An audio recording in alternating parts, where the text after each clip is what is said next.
Hello everyone, welcome to Rush Learning Hub.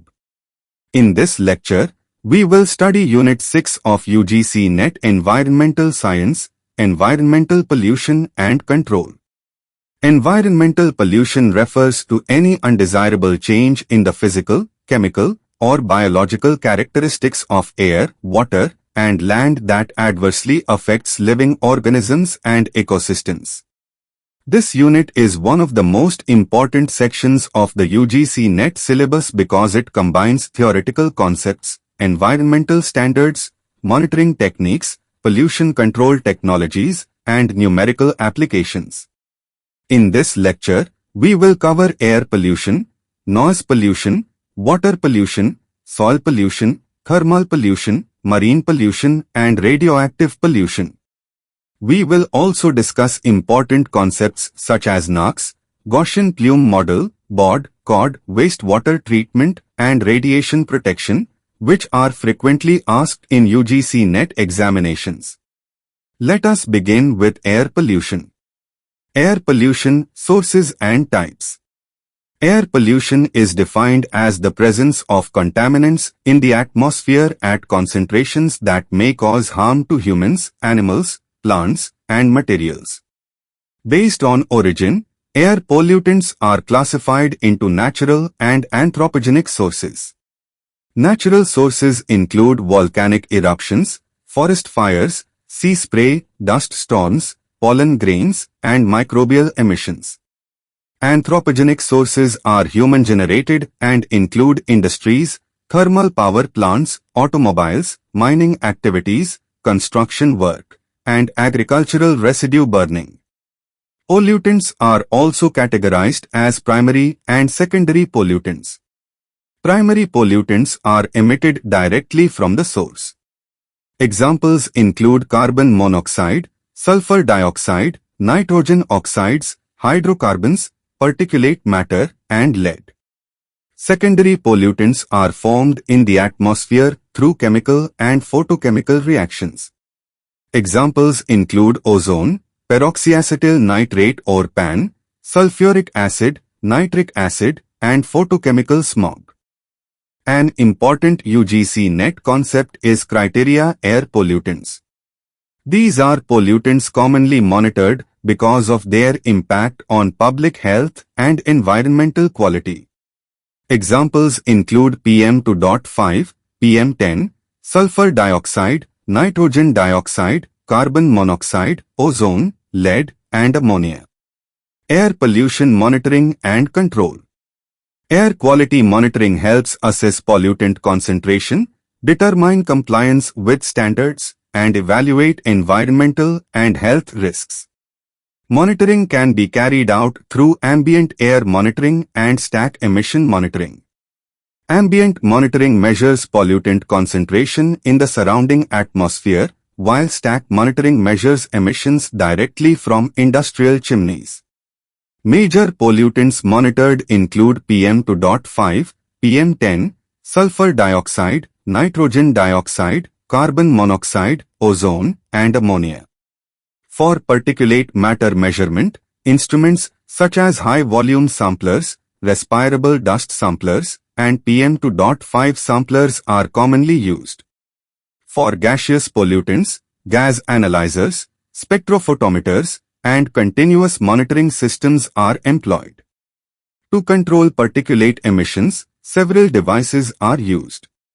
The settling chamber removes coarse particles through gravitational settling. The cyclone separator removes particles using centrifugal force. Wet scrubbers remove pollutants through liquid contact. Fabric filters or bag filters remove fine particulate matter through filtration. The electrostatic precipitator, commonly known as ESP, is one of the most efficient pollution control devices. It works by electrically charging particles and collecting them on oppositely charged plates. For gaseous pollutants, control methods include adsorption, absorption, condensation, combustion, and catalytic combustion. Control devices and their working principles are highly important for UGC NET examinations. Air quality standards and acid rain. To protect public health and the environment, India has established National Ambient Air Quality Standards, commonly known as NAAQS. These standards specify permissible concentrations of pollutants such as PM2.5, PM10, sulfur dioxide, nitrogen dioxide, ozone, carbon monoxide, ammonia and lead. One of the most significant consequences of air pollution is acid rain. Acid rain is formed when sulfur dioxide and nitrogen oxides released from industries and vehicles react with water vapor and oxygen in the atmosphere. These reactions produce sulfuric acid and nitric acid, which return to the Earth's surface through precipitation. The simplified reactions are: sulfur dioxide plus oxygen and water forms sulfuric acid. Nitrogen oxides plus water forms nitric acid. Acid rain lowers the pH of soil and water bodies, affects nutrient availability, damages forests, reduces agricultural productivity, and harms aquatic ecosystems. It also causes corrosion of metals and deterioration of historical monuments made of limestone and marble. For UGC NET, students should remember that sulfur dioxide and nitrogen oxides are the principal precursors of acid rain. Noise pollution. Noise pollution is defined as unwanted, unpleasant, or excessive sound that adversely affects human health and environmental quality. Major sources include road traffic, railway operations, aircraft movement, industrial machinery, generators, and construction activities. Noise levels are measured in decibels, abbreviated as dB. To assess environmental noise, several statistical indices are used. LAC is the equivalent continuous sound level and represents average noise exposure over a given time period. L10 is the noise level exceeded for 10% of the measurement period and is commonly associated with peak traffic noise. L50 represents the median noise level. L90 represents the background noise level. LDN or day-night noise level includes a nighttime penalty of 10 decibels to account for increased disturbance during night hours. TNI or Traffic Noise Index measures annoyance due to fluctuations in traffic noise. Noise pollution can lead to hearing impairment, stress, hypertension, sleep disturbances, reduced concentration, and cardiovascular disorders. Control measures are classified into active and passive methods. Active methods include silencers, mufflers, acoustic enclosures, equipment maintenance, and vibration isolation. Passive methods include soundproofing materials, double-glazed windows, noise barriers, and green belts. Noise indices and their applications are frequently asked in UGC NET examinations. Water pollution. Water pollution refers to the contamination of water bodies by physical, chemical, or biological substances that alter water quality and make it unsuitable for intended use. Major sources of water pollution include domestic sewage, industrial effluents, agricultural runoff, mining waste, and all spills. Water pollutants are broadly classified into physical, chemical, and biological pollutants. Physical pollutants include suspended solids, turbidity, color, temperature, and total dissolved solids. Chemical pollutants include heavy metals such as lead, mercury, cadmium, arsenic, pesticides, fertilizers, acids, alkalis, and industrial chemicals. Biological pollutants include bacteria, viruses, protozoa, algae, and pathogenic microorganisms. Assessment of water quality involves measurement of important parameters. Dissolved oxygen or DO indicates the amount of oxygen available in water for aquatic organisms. Biological oxygen demand or BOD measures the oxygen required by microorganisms to decompose organic matter.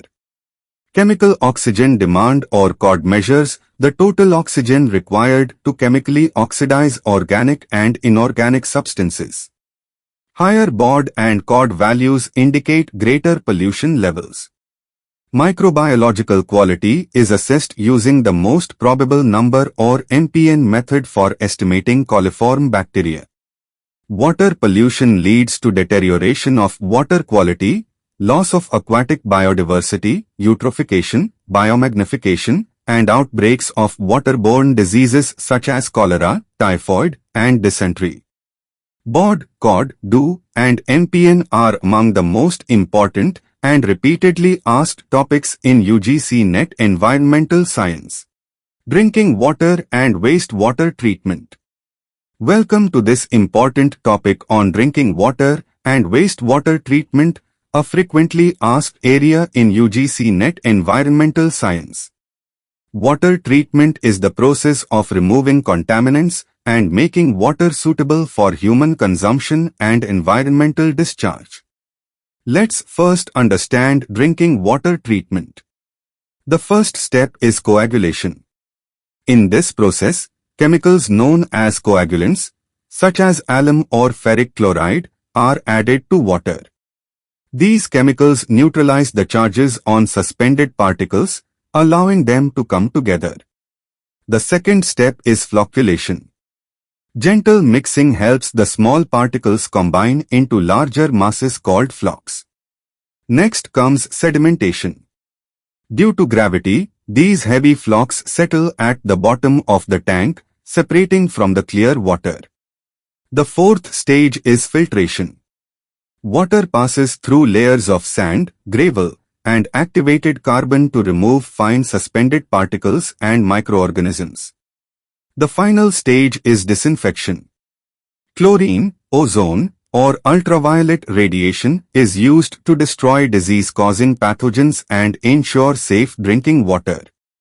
According to Indian standards, drinking water quality is regulated by IS 10500, which specifies permissible limits for physical, chemical, and biological parameters. Now let's move to wastewater treatment. The first stage is preliminary treatment, where screens and grit chambers remove large debris, plastics, and sand particles. The second stage is primary treatment, where suspended solids settle through sedimentation.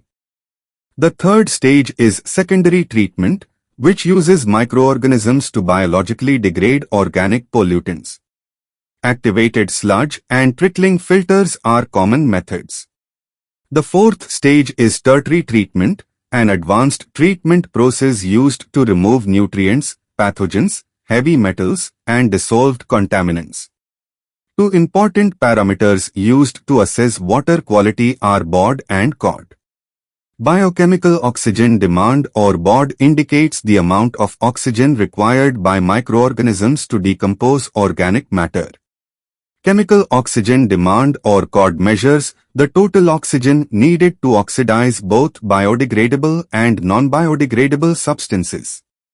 In industrial areas, wastewater is often treated in a common effluent treatment plant or CETP, where multiple industries share treatment facilities.